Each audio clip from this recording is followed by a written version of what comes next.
minasyaitonirrajim. Bismillahirrahmanirrahim. Alhamdulillahirabbil alamin wassalatu wassalamu ala sayyidil mursalin wa ala alihi washabbihi ajma'in. Rabbi syrah li sadri wa yassir li amri wahlul 'uqdatam min lisani yafqahu qawli. Subhanaka la ilma lana illa ma 'allamtana innaka antal alimul hakim. Wala haula wala quwwata illa billahil aliyyil azim. Kitab Fathul Mu'in, muka surat 58, petok yang kedua daripada atas. Petok yang kedua daripada atas. Qala al-muallifu rahimahullahu ta'ala wa nafa'ana bi'ulumihi amin. Khatimatun diterjemah dengan penutup. Yahrumu bil hadasi salatun wa tawafun wa sujudun wa hamlu mushafin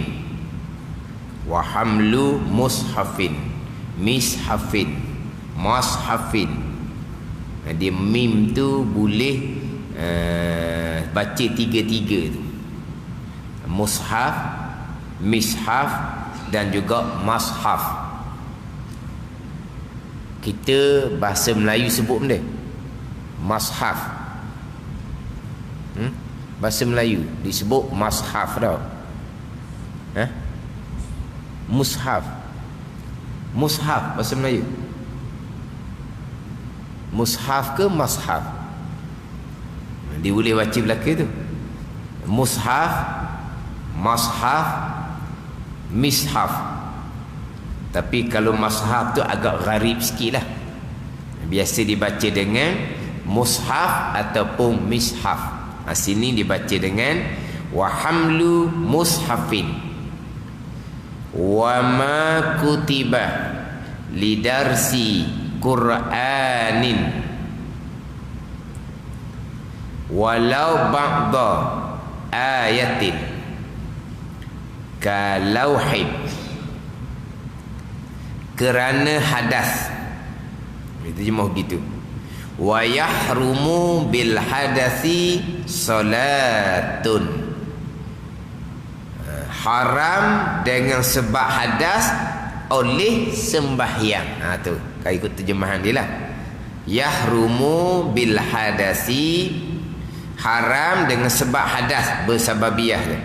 Salatun, oleh sembahyang. Diterjemah dengan kerana hadas, orang haram melakukan solat. Kerana hadas di koma, orang haram melakukan solat. Terjemah dia tau. Wa tawafun, dan tawaf. Wa sujudun, dan sujud. Diterjemah sini sujud tilawah atau syukur. Wa hamlu mushafin, membawa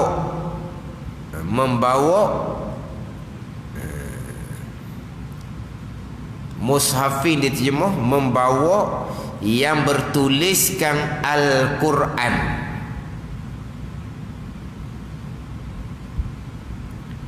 Mushaf ni Al-Quran lah. Diterjemah dengan hamlu, menanggung. Diterjemah dengan membawa yang bertuliskan Al-Quran, yang disediakan untuk belajar. Dia kena baiki sikit tu. Wa hamlu mushafin, haram oleh membawa menanggung akan Al-Quran. Berarti setakat tu. Wa kutiba lidarsi Quranin, dan dia ada dang tu, dan wa ma kutiba, dan barang yang ditulis.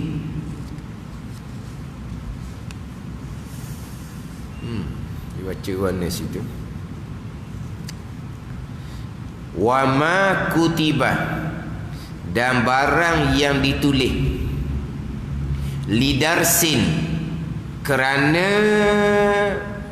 buat mengaji, buat belajar. Ditulis Quranun, akan Quran.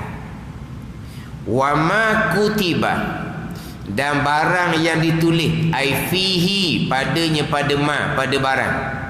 Tulis ni lidarsin, kerana mana? Kerana buat mengaji lah, buat baca.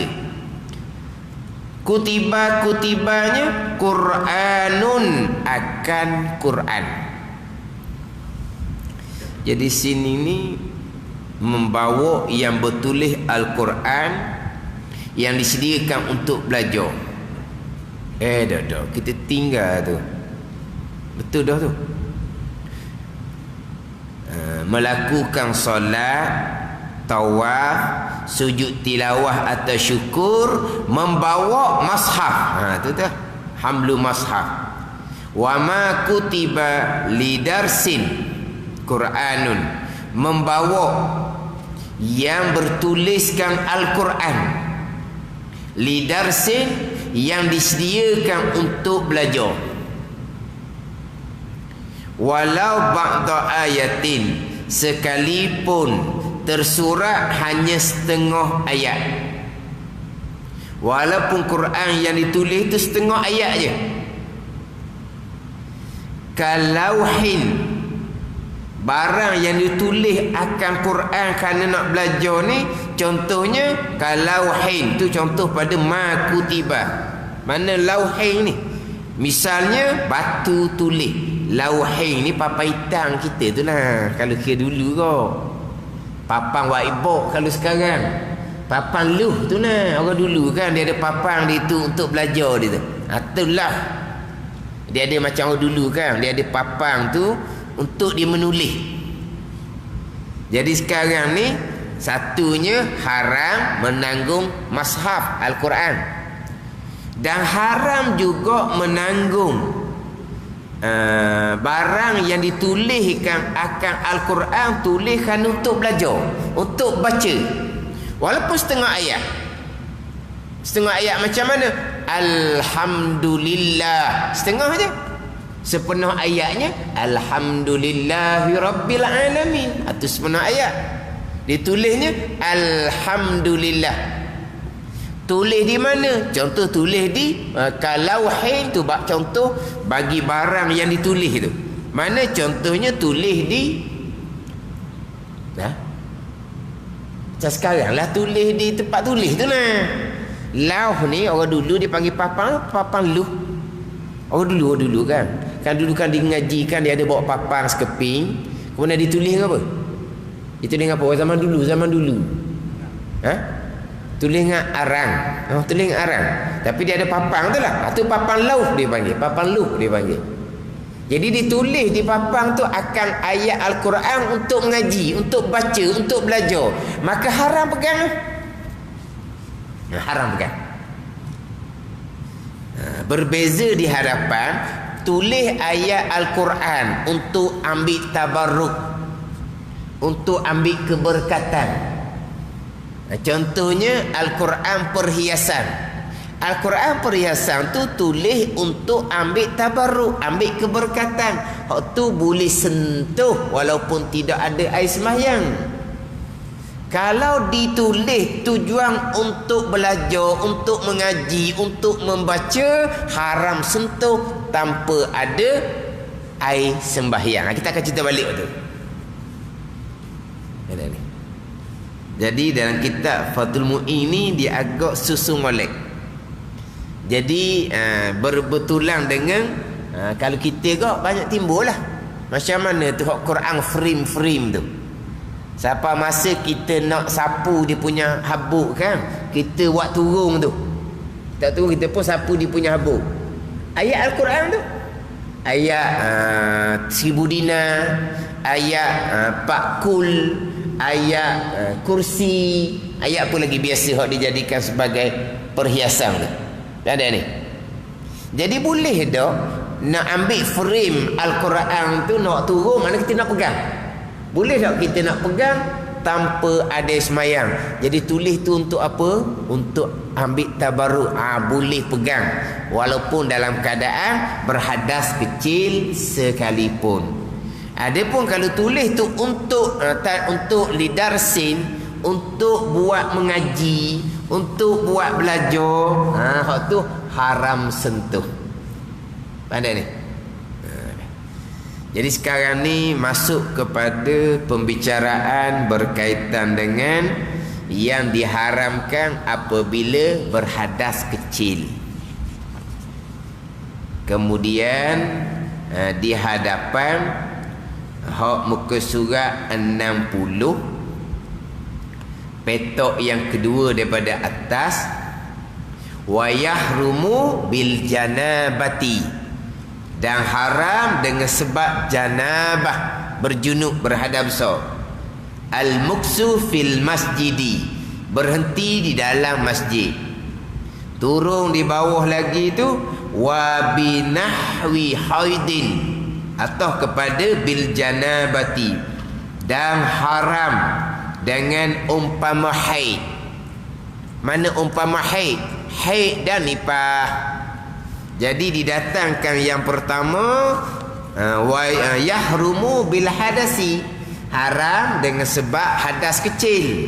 Kemudian wa yahrumu bil janabati, dan haram dengan sebab berjunub, berhadas besar. Kemudian haram dengan sebab haid dan nifas.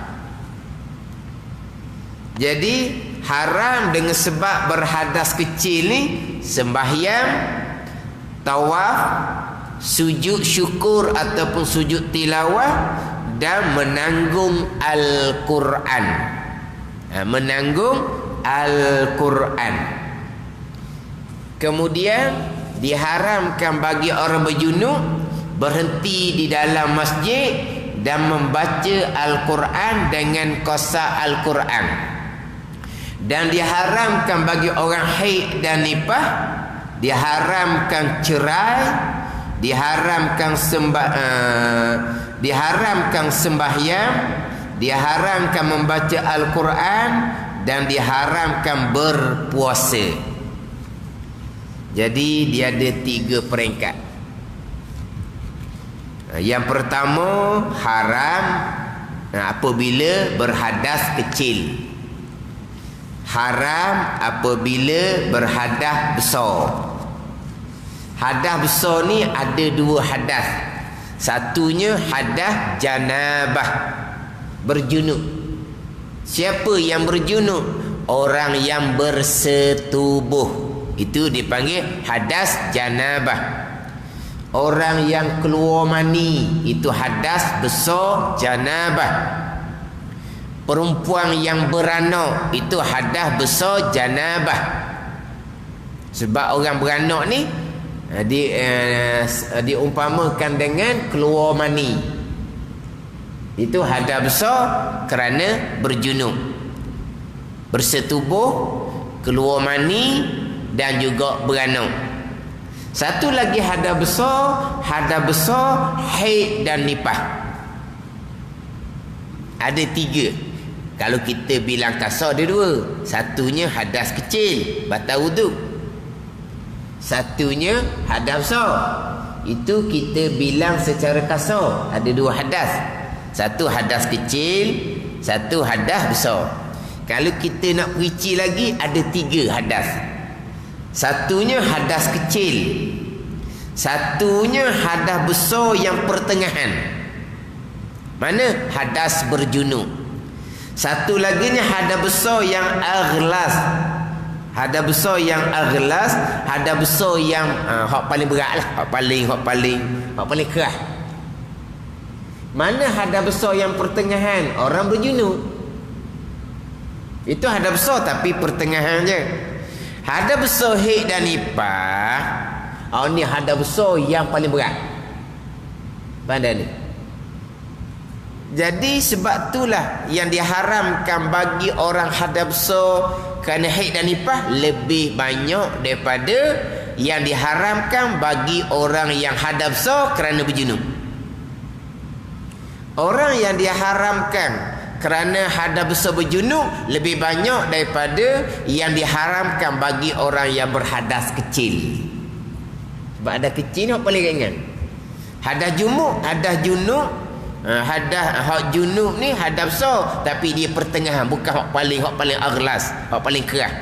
Hadas besar haid dan nifas hak paling keras. Sebab tu dia hak paling banyak yang diharamkan apabila haid dan nifas.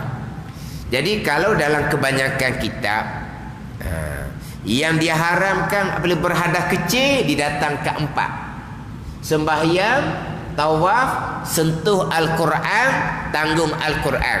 Tapi dalam kitab kita ni dibilang suku pula sujud. Dalam kebanyakan kitab tak bilang sujud, sebab sujud syukur, sujud tilawah sama hukum dengan sembahyang. Ada sama hukum dengan sembahyang. Jadi 4 perkara ni diharamkan bagi orang berhadas kecil. Dalam kebanyakan kitab ditulis seumpama tu: sembahyang, tawaf, sentuh Al-Quran dan juga tanggung bawa Al-Quran walaupun tanpa sentuh. Yang 4 ni diharamkan juga bagi orang yang berjunub. Orang berjunub haram juga 4 perkara ni. Tapi orang berjunub ni hadas besar. Hak 4 perkara ni haram, tambah lagi 2 jadi 6. Mana tambah lagi 2? Hak tambah 2 laginya berhenti di dalam masjid. Dan juga membaca Al-Quran dengan kosa Al-Quran. Orang berhadas kecil boleh duduk dalam masjid tak? Boleh. Orang berhadas kecil boleh membaca tak Al-Quran? Boleh. Menyentuh Al-Quran je haram. Menanggung Al-Quran je haram. Membaca boleh. Orang yang hadas junub berhenti dalam masjid haram. Membaca Al-Quran dengan kosa Al-Quran hukum pun haram juga. Ni sebab dia lebih daripada hadas kecil. Kemudian yang diharamkan bagi orang haid dan nifas ni, dalam kitab ni hanya tambah 1 je, iaitu puasa. Orang yang berhadas kecil haram puasa. Nak jawab pun tak pandai tau. Orang berhadas kecil haram tak puasa? Haram tak puasa? Nak jawab pun tak pandai. Sebab apa? Soalan pelik. Orang yang berhadas kecil haram tak puasa? Haram tak puasa? Orang berhadas kecil haram tak puasa? Soalan mudah sangat, akhir tak boleh nak jawab sebab mudah sangat. Orang berhadas kecil haram puasa, beratlah kitanya. Orang yang berjunub haram tak puasa? Tak haram. Mana contohnya? Orang yang berjunub, dia berjunub sebelah malam. Dia bangun pagi tu lewat. Kita kata gak sepuk-sepuk lah, kita kata dengan makan sahur. Jadi dia tak mandi wajib lagi. Orang pun azan subuh, maknanya dia sudah bermula puasa, tapi dia berjunub. Makruh saja, tak haram pun. Ada ni. Orang yang berjunub puasa tidak haram. Orang haid nifas barulah haram puasa. Kemudian tambahan laginya, haram atas orang haid dan nifas selain daripada puasa, haram mengambil kesedapan antara pusat dan lutut. Orang haid nifas, suami tak boleh nak sentuh antara pusat dan lutut. Haram. Perempuan yang berjunub, boleh tak suami dia nak ambil, nak sentuh antara pusat dan lutut isteri yang sedang berjunub? Mudah juga. Nak jawab budak pandai. Dan mudah sangat. Perempuan sedang haid dan nifas, haram suami sentuh antara pusat dan lutut tanpa berlapis. Sentuh kat luar tu boleh lah, tanpa berlapis hukumnya haram. Perempuan yang berhadas besar junub, suami dia boleh sentuh dah antara pusat dan lutut dia. Boleh tak? Pening juga nak jawab. Sebab apa? Mudah sangat soalan. Dan ni juga soalan mudah ni, tak ada nak jawab, pening jadi. Sekarang suami pun berjunub, isteri pun berjunub, belum mandi wajib. Suami boleh tak ambil kesedapan antara pusat dan lutut isteri yang sedang berjunub? Kenapa tak boleh? Tak ada. Tapi kalau perempuan sedang haid dan nifas, haram ambil kesedapan antara pusat dan lutut. Perempuan haid dan nifas haram diceraikan. Ini tambahan kepada yang diharamkan atas hadas besar janabah. Jadi dia ada 3 peringkat. Haram dengan sebab hadas kecil, haram dengan sebab hadas besar berjunub, haram dengan sebab hadas besar haid dan nifas. Jadi paling banyak yang diharamkan adalah perempuan yang hadas besar haid dan nifas. Ada ni. Adapun bagi orang yang berjunub ni kurang sedikit. Hak paling sedikit yang diharamkan adalah bagi orang yang berhadas kecil, orang yang tak ada air semayang. Jadi kita bicara hak berkaitan perkara yang diharamkan atas orang yang berhadas, yakni hadas kecil.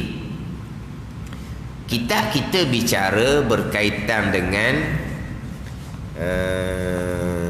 syarat sah sembahyang. Jangan lupalah tajuk kitab kita ni dibicara berkaitan dengan syarat sah sembahyang ada 5. Suci daripada hadas kecil, suci daripada hadas besar. Kemudian didatangkan terdahulunya syarat untuk mengangkat hadas kecil, hadas besar. Di antaranya air mutlak, dibicara bab air. Kemudian nak suci daripada hadas kecil, berwudu. Didatangkan rukun wudu. Didatangkan sunat-sunat ketika berwudu. Didatangkan terakhirnya perkara yang menyebabkan batal wudu.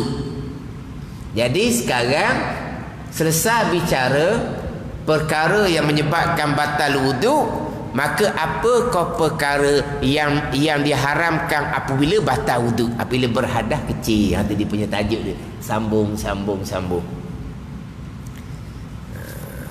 Syarat sah sembahyang mengangkat hadas besar, itu muka surat 60 tu, bawah sekali tu. Itu berkaitan dengan mandi wajib. Syarat sah sembahyang pertama, suci daripada hadas kecil, dibicara wudu. Suci daripada besar, dibicara muka 60 tu bicara berkaitan dengan mandi wajib, iaitu syarat untuk sah sembahyang suci daripada hadas besar. Jadi selepas bicara wudu, bicara berkaitan dengan perkara yang menyebabkan batal wudu, didatangkan pembicaraan berkaitan dengan perkara yang diharamkan apabila berhadas kecil. Yang diharamkan dengan sebab berhadas kecil, yang pertamanya solatun, sembahyang. Diharamkan sembahyang atas orang yang berhadas kecil. Hadas junub lagilah haram, hadas haid dan nifas lagilah haram. Melainkan yang tidak diharamkan, melainkan yang tidak diharamkan sembahyang, walaupun dalam keadaan dianya berhadas kecil bagi orang yang daim hadas. Orang daim hadas tu kira berhadas kecil juga. Air kencing sentiasa keluar. Hadas kecil tu.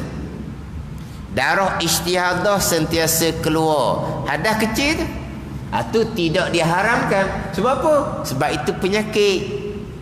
Walaupun sebenarnya air kencing orang dedah hadas kecil. Air kencing dia keluar setitik tu dipanggil hadas kecil. Dah kata haram kan sembahyang bila berhadas kecil. Tu orang yang darurah. Orang yang ada kesempitan sebab dia kena penyakit daim hadas. Dia kena penyakit dedah. Ataupun perempuan yang istihadah. Dan termasuk juga orang yang berhadas tetapi tidak diharamkan sembahyang. Bukan kata tidak diharamkan sembahyang, bahkan diwajibkan sembahyang walaupun dia berhadas kecil, bahkan walaupun dia berhadas besar. Siapa ni? Faqidut tahurain. Orang yang ketiadaan dua alat untuk bersuci. Dia panggil faqid, dia panggil faqidut tahurain. Orang yang lupa, orang yang ketiadaan dua alat untuk bersuci. Mana? Air tak ada, debu tanah tak ada. Mana apa? Nak berwuduk tak boleh sebab air tak ada. Nak mandi wajib tak boleh sebab air tak ada.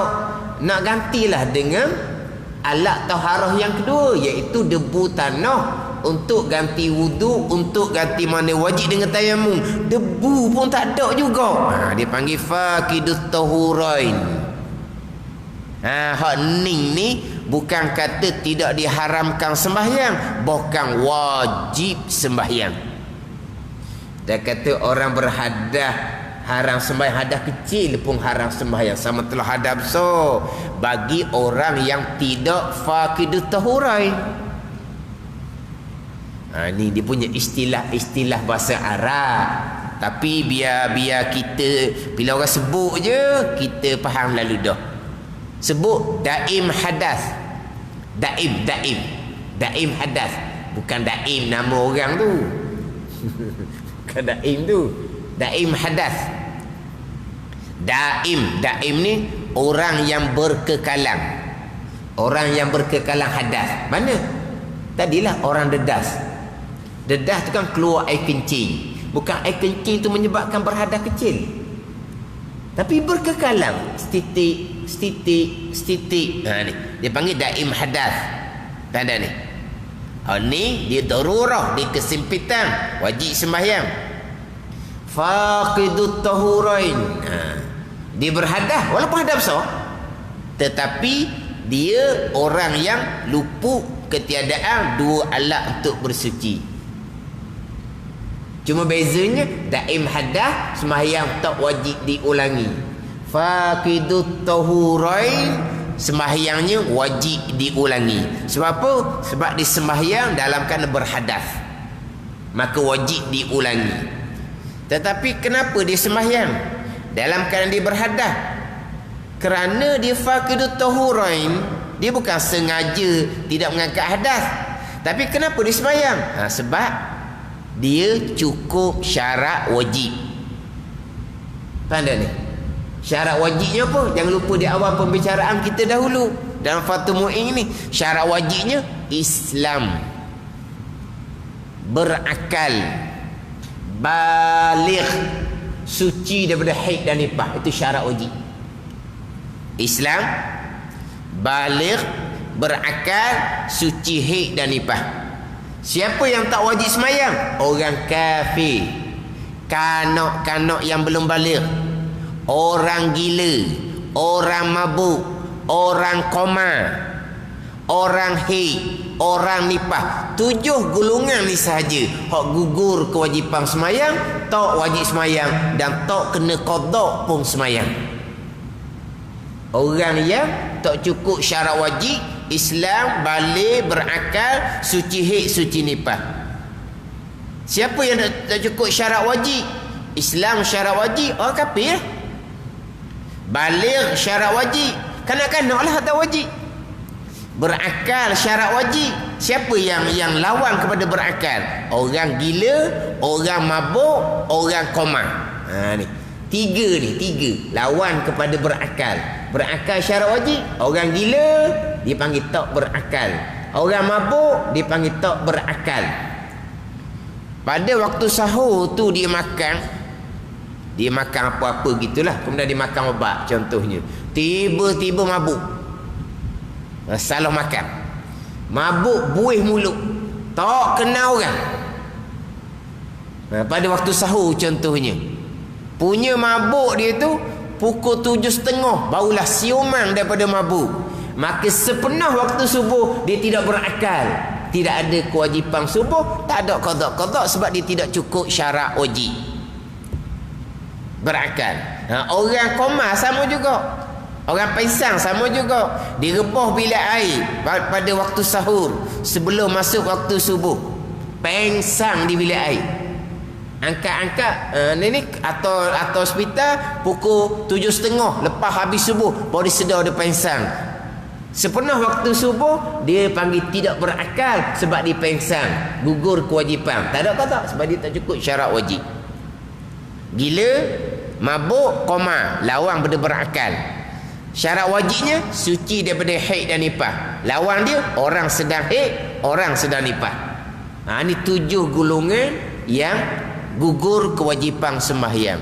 Adapun suci daripada hadas kecil, suci daripada hadas besar, itu syarat untuk sah sembahyang, bukan syarat wajib sembahyang.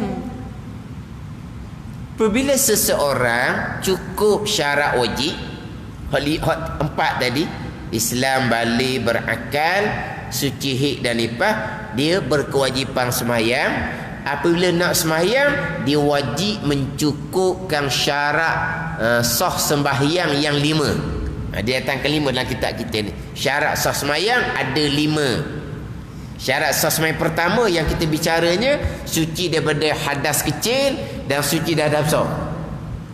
Tiba-tiba faqidut tahurain, ketiadaan air untuk berwuduk, untuk mandi wajib, dan ketiadaan debu tanah untuk ganti wuduk, untuk ganti mandi wajib. Maknanya dia sedang berhadas, hadas kecil ke hadas besar ke, tak cukup syarat sah ni, tapi dia faqidut tahurain. Awak macam mana?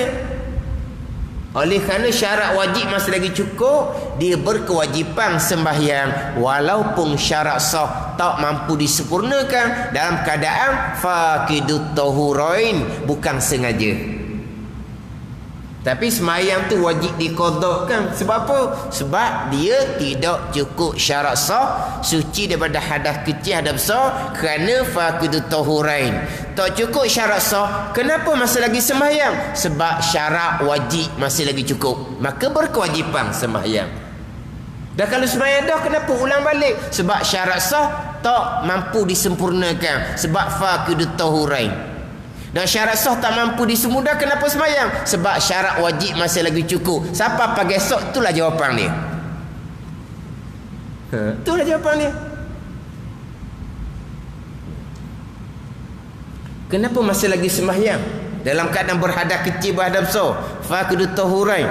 Sembahyanglah sebab syarat wajib cukup.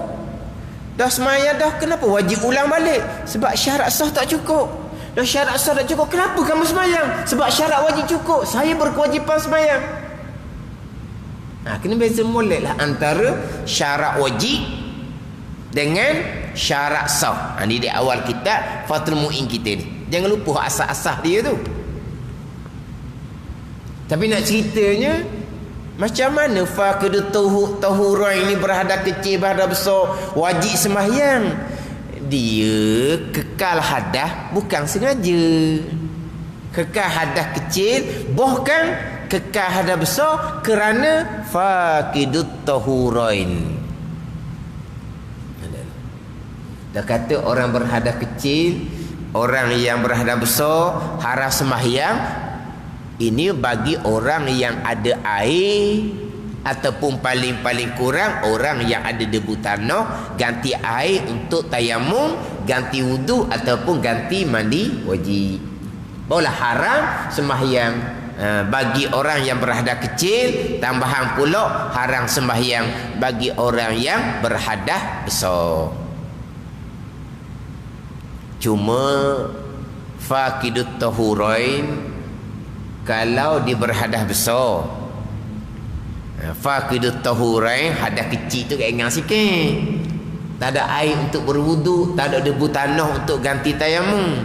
Tapi kalau faqidut tahurain itu berhadas besar, dia berjunub, tiba-tiba tak ada air untuk mandi wajib, tayamum lah, debu tanah tak ada pada ni. Jadi dia dalam keadaan berhadas besar, wajib sembahyang sebab syarat wajib dicukup. Tapi masalahnya orang yang berhadas besar baca Al-Quran haram. Orang berhadas kecil boleh baca Al-Quran. Orang berhadas besar bukan haram sembahyang saja, haram baca Al-Quran. Tapi oleh kerana faqidut tahurain, dia tetap wajib sembahyang. Tapi dalam sembahyang tu ada Al-Quran. Orang berhadas kecil dia boleh baca Al-Quran, tak apalah. Orang berhadas besar haram baca Al-Quran. Macam ni nak baca Al-Quran? Fatihah wajib baca, tak haram. Sebab Fatihah rukun, wajib baca juga walaupun dia berhadas besar. Surah jangan baca. Baca surah hukumnya haram. Sebab apa? Sebab dia berhadas besar, mana boleh baca Al-Quran. Tadi Fatihah baca, Fatihah tak ada arah sebab dia rukun sembahyang. Dan surah, surah bukan rukun sembahyang. Tak sebacalah surah tu sebab kamu berhadas besar. Haram baca Al-Quran kamu berhadas besar. Surah bukan rukun sembahyang. Itu je beza dia. Tapi kalau faqidut tahurain, hanya hadas kecil, bacalah surah tu. Sebab orang hadas kecil boleh baca Al-Quran. Situ ada beza sikit. Kan? Cuma nak ceritanya, haram dengan sebab hadas ni akan oleh sembahyang bagi orang yang bukan daim hadas dan bukan bagi orang yang faqidut tahurain. Haram sembahyang. Bahkan kalau sembahyang juga dalam keadaan berhadas kecil, haram dosa besar. Haram dosa besar. Apa dah ni? Tak ada dah orang semayang dalam keadaan dia berhadas kecil tau. Tak ada. Pernah berlaku, tengah-tengah orang baca khutbah dia kentut. Kentut betul lah. Kentut lepas-lepas sungguh. Maknanya orang tu tidur tu. Kalau dia sedar dia nak kentut seumpama tu dekat orang ramai-ramai tu, maknanya kita kira kok dia tidur, dia pun kentut. Siapa dia tak tahulah. Tapi dengar orang ni paling kau ni, orang ni paling kau ni, tak tahu siapa.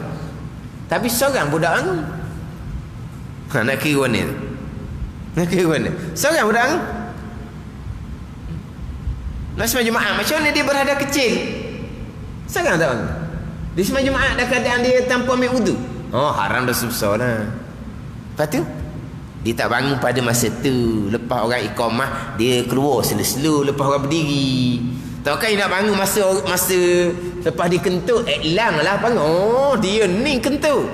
Pandai ni. Takkan dia nak bangun pada masa orang sedang berkhutbah tu. Ni agak-agak lah ni. Tak ada keluar seorang ni, macam mana ni nanti nak sembahyang Jumaat?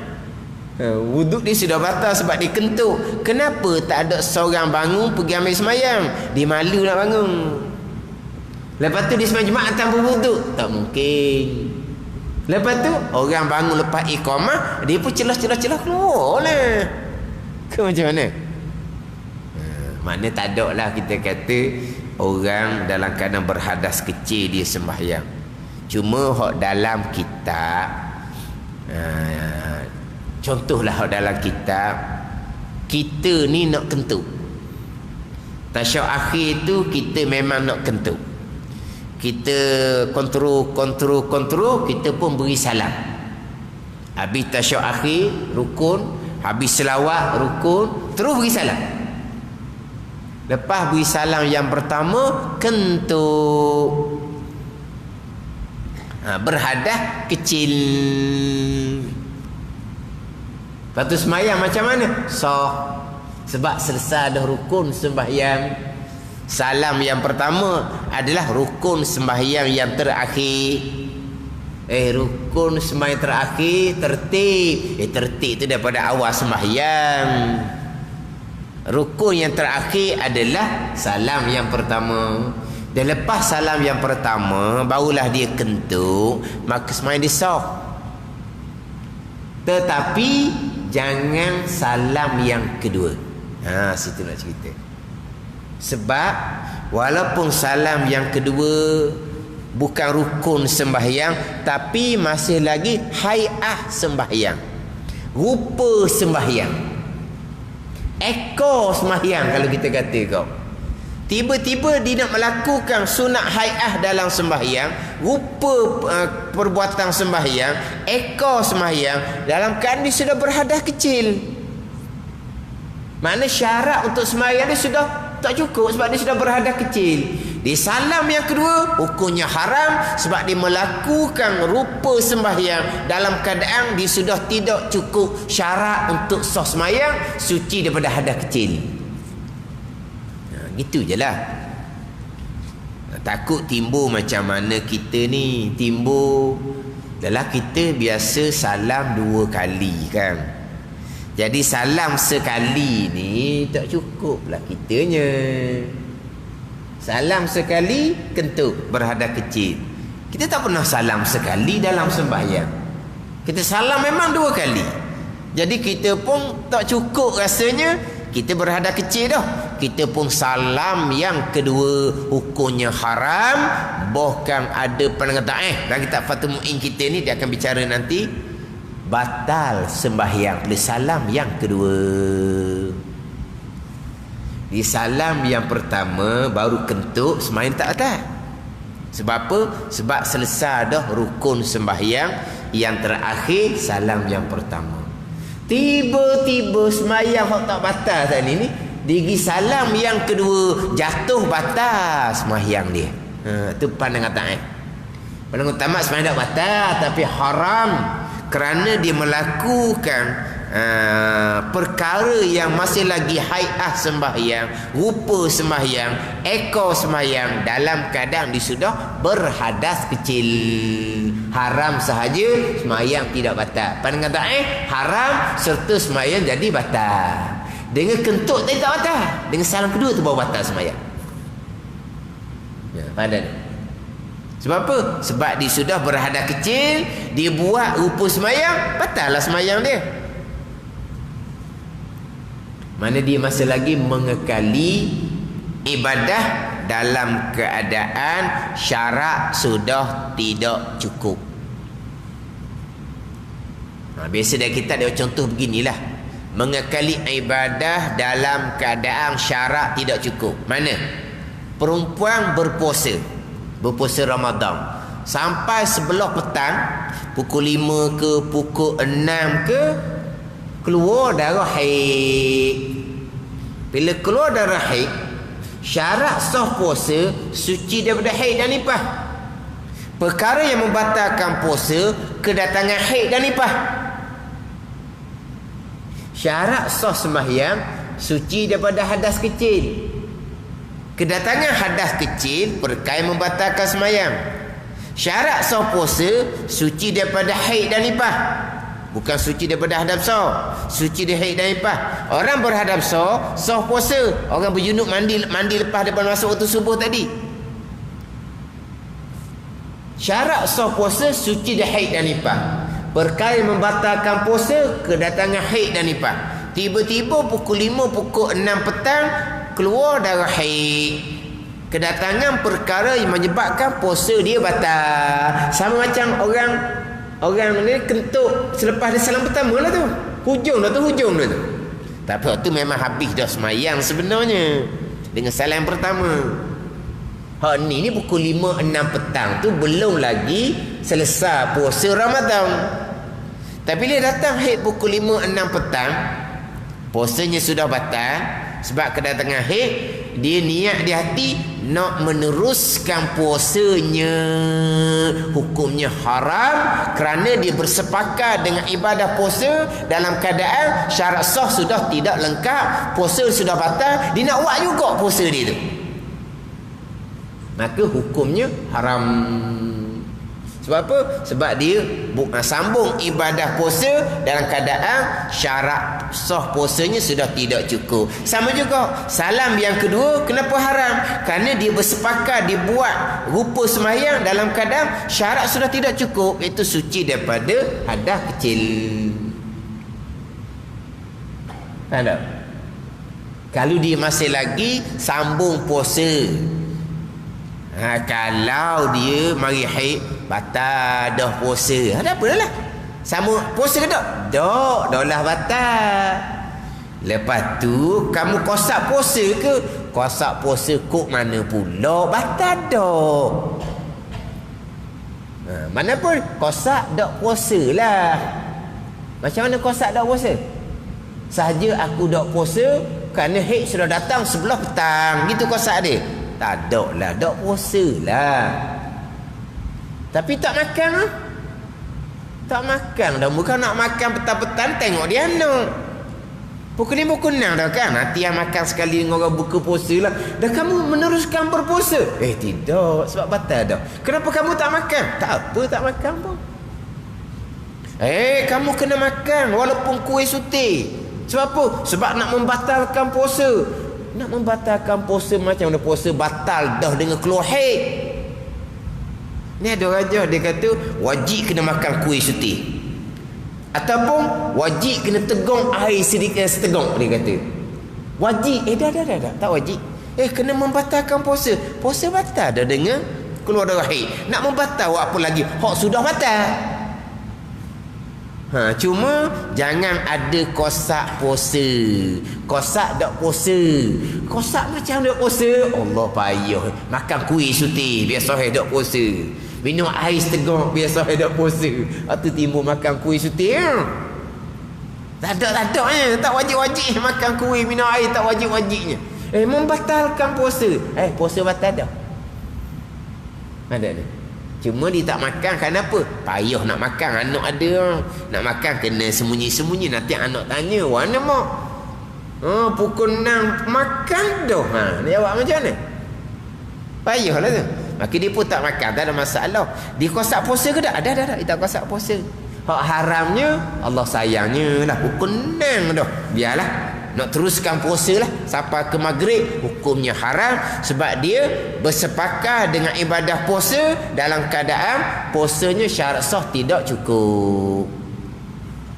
Kita lembat semayang ni, walaupun salam kedua tu hanya sunat hai'ah, bukan rukun sembahyang, tapi masih lagi rupa sembahyang. Kita salam kedua dalam keadaan syarat sah sembahyang, suci dah kecil sudah tidak lengkap. Kita salam yang kedua, hukumnya adalah haram dengan sebab hadas oleh sembahyang. Termasuk salam yang kedua bila dalam keadaan kita sudah berhadas kecil. Itu hak pertama yang diharamkan apabila berhadas kecil. Wa tawafun, dan tawaf, wa sujudun, dan sujud, wa hamlu mushafun, dan menanggung akan mushaf, akan Al-Quran. Wallahu a'lam. Bismillahirrahmanirrahim. Alhamdulillahi rabbil alamin, wassalatu wassalamu ala sayyidil mursalin wa ala alihi wa sahbihi ajma'in. Allahumma aftah alaina futuhal arifin, Allahumma allimna ilma akadamin, wa fahimna famasabikin, warzuqna ruqat talibin. Allahumma zidna ilma wa alhiqna bis salihin. Wa sallallahu ala sayyidina Muhammadin wa ala alihi wa sahbihi wa sallam. Walhamdulillahi rabbil alamin.